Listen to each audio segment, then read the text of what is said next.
If there's one thing I love sewing with more than pleather, it's organza. Let me give you a couple of quick tips. When you're getting it ready, it's very staticky. How do you get rid of that? Well, you can use that static stuff. I like to use this. It's like best press, but it's called linen press. When you iron it on a super low setting.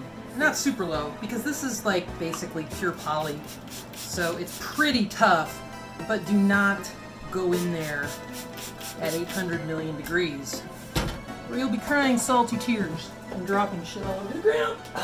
Shit all over the place. Boop.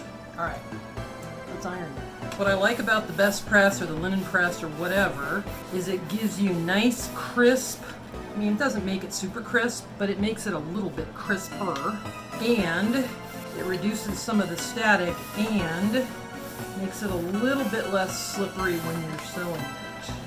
Also, in true cosplay fashion, when you are putting your pattern pieces together, always remember and never forget, there is no shame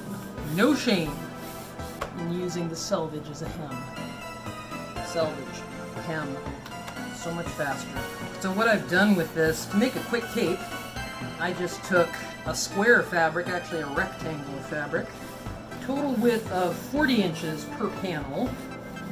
Basically you take a 40-inch length, right? So I've got 10 inches here, 30 inches here. You mark your 10 inches here, and then on the opposite side, you go opposite wise. 10 inches, 30 inches. You lay it out, you draw a line diagonal wise. So instead of having a rectangular piece, you now have two triangular pieces. You take the triangular pieces, you take the 10 inch and the 10 inch, and you do a seam right down the middle. And what you'll have is a nice big, almost, it's not a half circle for sure, and it's not going to have a circular hem because I ain't going to hem it. Use selvage. You may be asking, how do you do a seam? You could probably Google that, but I'll tell you how I'm going to do it. A little French seam, where basically you sew it, you press it back, you trim it, and then you sew it back on itself. Maybe I'll show you how to do that. Maybe I won't. Okay, I'm at the sewing machine. I'm going to show you how to do a French seam. Like I say, you can Google this. Plenty of people do this better than me, but what the hell. I'll try it anyway. One thing, use silk needles if you can, if you have them. Silk pins when you're pinning, if you can. It just makes it a little bit easier. Let's do us a French seam, shall we? Alright, easy peasy lemon squeezy. I always just use the edge of my foot as a guide. We're going to be trimming away. Oh, one thing, do not backstitch. Let me get my pin box out. I'll try to take pins out as I sew, but I'm not good at it. I often just go right over them. Don't at me. Do not backstitch on organza. It will cause you an infinitude of problems. Oh, see? That's why you take your pins out, ladies and gentlemen. Damn it.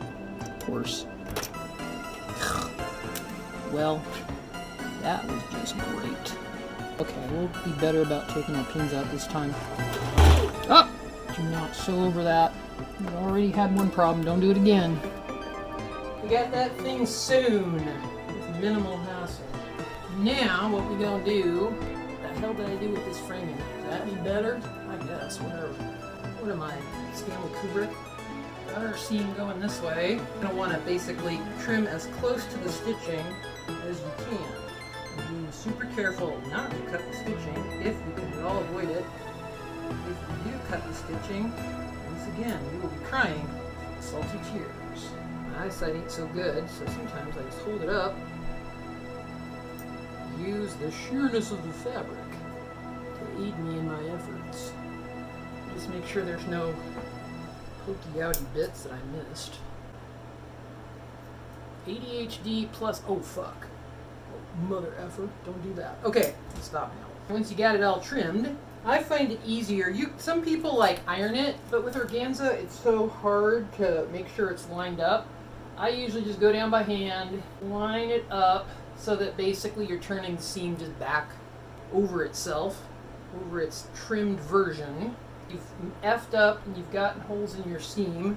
Go back and give it a stitch or two, because otherwise what'll happen, if you got a hole in your seam, and you turn it back and sew over it, you'll have little blowouts. It'll look like junk. You don't want your sewing to look like junk if you can avoid it. What I will do, once I do that, is I will go down and sew very carefully, and I will show you that when I do it. Are you not educated? And last but not least, we sew the French seam closed. I've basically lined it up, put little silk pins in there to hold on to it, keep it all straight. And there you go.